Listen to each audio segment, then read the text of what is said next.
Hi guys, magandang hapon. Ito na naman kami pa ulit araw-araw. Punta na naman kami sa Sapa. Kasi katitila lang ng ulan guys, pero may konting ano pa siya, ulap na maitim. Ayan. Umulan kanina pero hindi naman ganun kalakas. Kaya ayan yung asawa ko, maglalambat kami ulit. Kasi kanina umaga medyo nakahuli na isda, mga 4 na kilo siguro yon. Ngayon, maglalambat kami ulit. Baka sakali na namang makahuli. Yan.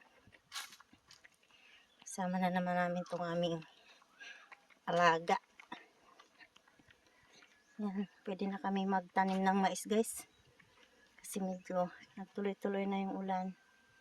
Ayan, medyo malawak-lawak itong aming tataniman ng mais guys.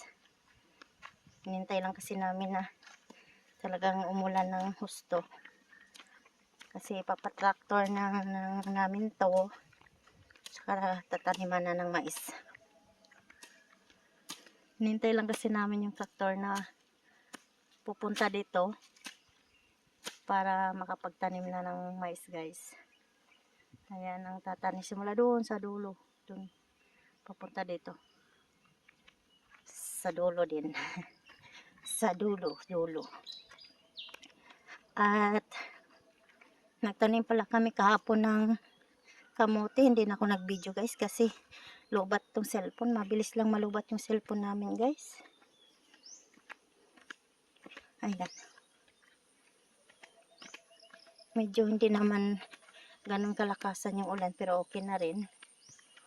At papaano nadiligan tong aming mga halaman, mga gulay. Hindi na ako magdilig guys kasi umulan kanina. Ayan. Yan yung mga ampalaya. Hindi ko alam tong upo kung magbunga ito. At hindi man nagbunga. Yung mga okra ko. Ako kuha ko lang kahapon yan guys, ang okra. Ayan pala yung tinanim namin ng kahapon na kamote. Hindi pa tapos guys. Ayan. Tinanim kamote. Tamang-tama, umulan kanina. Kaya medyo hindi sila lanta, hindi sila namatay. Kasi nadiligan sila. Naulanan sila agad ayun sa dulo. Yan kamote din yan guys, mula doon. Doon. Puti naman yan, ito pula. Pula to dito guys, ang kamote. Ayan. Pula na kamote ito.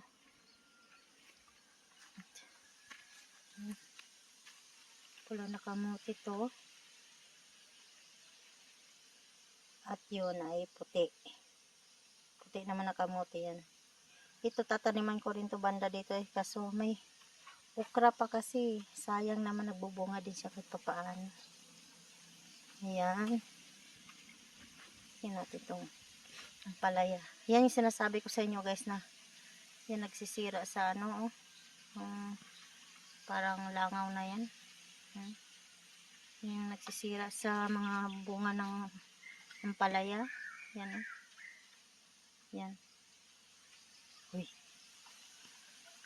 Kaya dinapa ko yung ampalaya para magbunga siya ng ilalim, hindi siya nitong langaw na ito. Kasi pag nasa ibabaw sila nakalawit, ganyan. Yan, dadapuan ng langaw. Yung langaw na yun na yellow, pakpak. Anong sumira sa sa bunga. Naging ganyan guys, ang bunga pag nakabitin siya, sayang.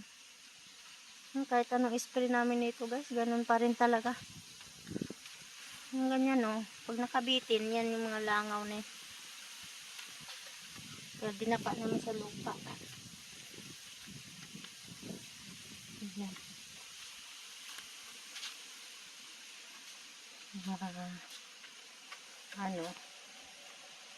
Naulanan sila.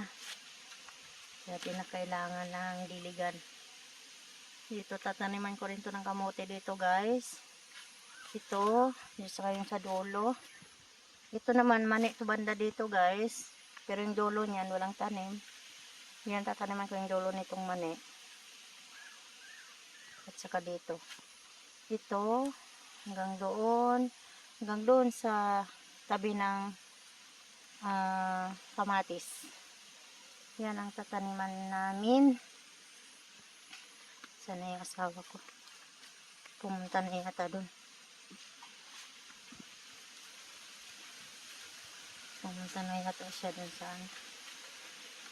Magtatanim ulit ako ng kamote guys. Ako tapos magtanim.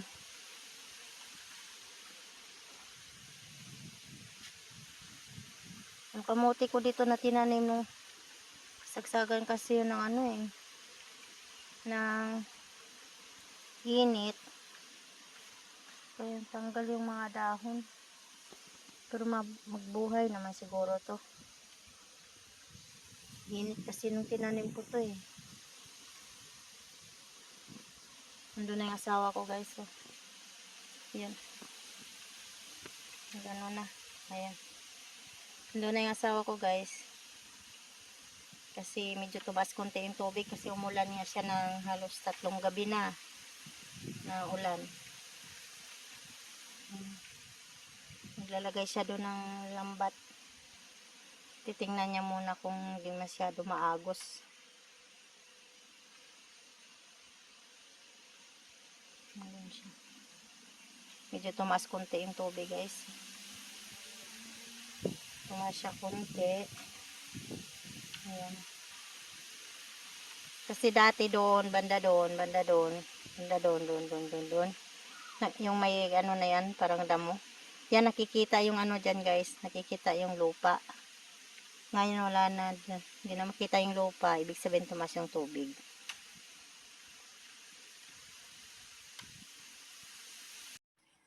So guys, dito na pala kami sa bahay. Ayan guys.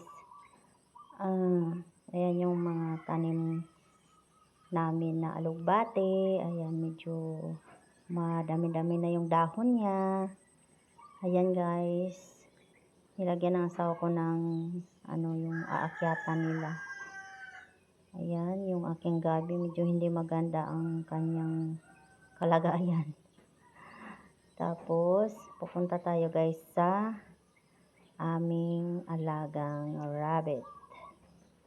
Ayan guys, bisitahin ko muna ang aking alagang rabbit kasi buntis na po yung babae. Buntis na po siya. Ayan.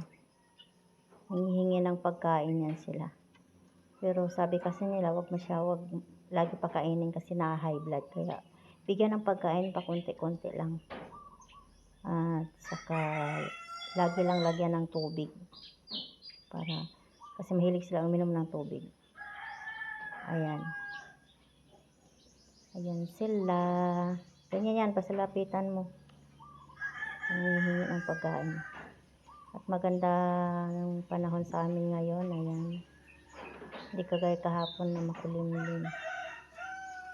Ayan guys, ikot-ikot muna ako dito sa aming kapaligiran. Ikot-ikot sa kapaligiran guys. Yan yung ginagamit namin guys pag nangis daw. Naayos ng asawa ko kasi mamayang hapon, punta naman ulit kami sa sapa. Mangisda na naman kami ulit para araw-araw may pang-ulam, hindi na bibili ng uulamin. Hindi na namin talaga pinoproblema yung pang-ulam kasi kahit paano ay may biyaya kami ng kalikasan. Kahit pa konti-konti. Ayan, tumunog yung butiki guys. Tumunog yung butiki. Daming butiki dito sa amin guys. Ayan, ipon-ipon kami ng kahoy. Ayan guys, kasi may mga mga dahon-dahon na sumamit doon sa tubig. Kaya, ayan. Pinagtatanggal yung mga damo-damo na sumabit doon sa lambat guys. Ayan, maganda yung panahon sa amin ngayon. Ayan guys. So,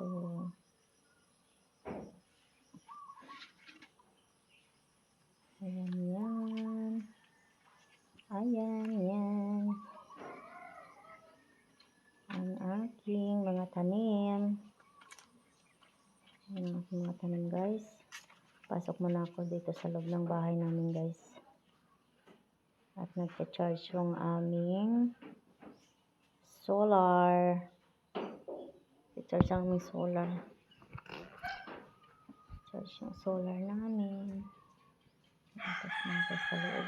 At pupuntahan ko yung aking mga tanim na gulay. Gulay. Mga bulaklak. Ayan yung aking lucky bamboo.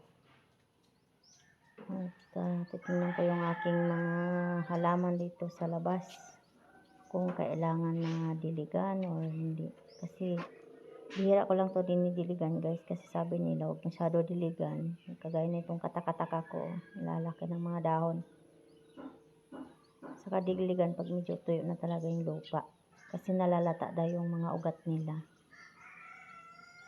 Yung aking aloe vera. Yan. Yung ibang ano ng kataka-kataka. Yan dyan. Pasok na tayo dito guys. So, hanggang dito na lang guys ang aking video. Like and share and comment na rin guys. Bye bye. Ingat po kayong lahat. Sa mga bago pala sa aking channel. Salamat po.